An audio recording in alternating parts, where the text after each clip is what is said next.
Hi, everyone, and welcome to today's Explainer. Okay, let's just dive right in, shall we? We're taking a really close look at the financial realities of living in the United States, and specifically, we're focusing on the absolute most expensive urban areas. If you've ever dreamt of packing up and moving to a major U.S. hub, or honestly, if you're just kind of curious about how high the cost of living can actually get, you definitely need to hear this, because the numbers we're about to look at are literally staggering. So, I've got to ask, are you thinking about making a move to the US? Or maybe you already live here and you're considering relocating to a different state. I mean, it's a massive, incredibly diverse landscape with just boundless opportunities. But you really have to weigh the costs before you pack your bags. This explainer is going to walk you through exactly where those costs peak, and honestly, more importantly, why they are so incredibly high. Now, what's really interesting about the source material here is this incredibly blunt warning right out of the gate. These 5 cities can seriously hurt your wallet.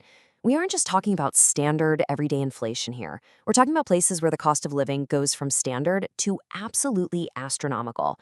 Understanding the hidden economic engines driving these price tags is absolutely crucial if you ever plan to set foot in them. All right, let's start our journey on the eastern side of the map with our first section, East Coast expense hubs, looking at New York City and Boston. The dynamic here is super fascinating when you put these two cities side by side.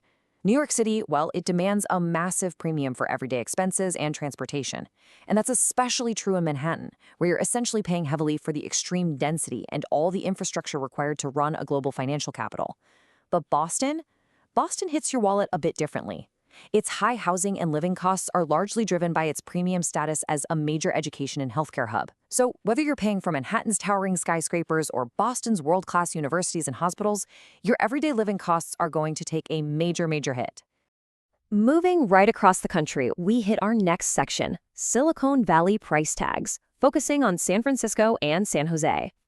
So we're leaving the historic East Coast and entering an area where one very specific, incredibly lucrative industry has basically rewritten all the rules of the local economy. It all comes down to the tech boom effect. This is the common thread tying San Francisco and San Jose together.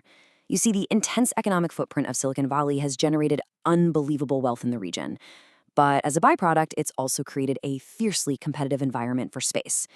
When an area gets that kind of concentrated influx of capital, it radically displaces normal housing economies, making the baseline cost just to get in the door incredibly steep.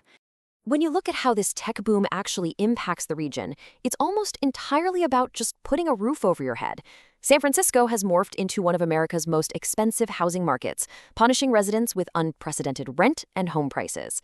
And then, just down the road in the heart of Silicon Valley, San Jose mirrors that exact same reality, cementing the entire region as one of the most cost-prohibitive places to live in the whole country. Basically, if you want to live near the tech giants, your absolute biggest financial hurdle is going to be real estate. Now let's leave the mainland entirely for our next section, the remote island premium, looking at Honolulu.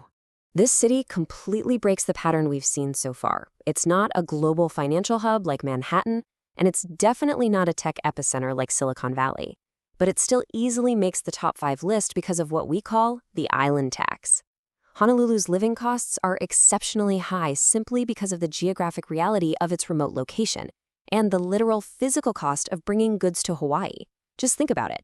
Practically every single gallon of milk, piece of furniture, or basic building material that isn't actually made on the island has to be shipped or flown thousands of miles across the Pacific Ocean. That isolated reality creates a totally unique and very expensive supply chain burden that gets passed directly down to your everyday living costs. So let's move to our conclusion and see how this all builds in our final section, the final verdict, mapping the financial hurt. When we look at all these cities side by side, it's actually amazing to see how the specific pain points shift. In New York City, you're paying for everyday expenses and transport, mostly driven by that crazy Manhattan density. Over in San Francisco and San Jose, it is purely a tech-driven housing crisis that's pushing rent and home prices to the absolute limit. Out in Honolulu, you're paying a literal tax just to ship goods across an ocean because of the remote location. And then Boston charges a huge premium for access to those elite education and healthcare hubs. Every single one of these cities is fiercely expensive, for sure. But the underlying engines driving those costs, they're entirely unique to each place. Which brings us to the ultimate question you have to ask yourself. Are the incredible opportunities of Silicon Valley, Manhattan, and major healthcare hubs actually worth the hurt to your wallet? It's the classic trade-off, isn't it? You pay a massive premium for access to world-class jobs, prestigious institutions, or, in Honolulu's case, remote tropical beauty. But you have to decide if that financial hurdle is a worthwhile investment in your future or just an unmanageable expense. Thank you so much for joining me for this explainer. I really hope it gave you some fantastic clarity on this topic. Keep this question in mind, and I'll catch you next time.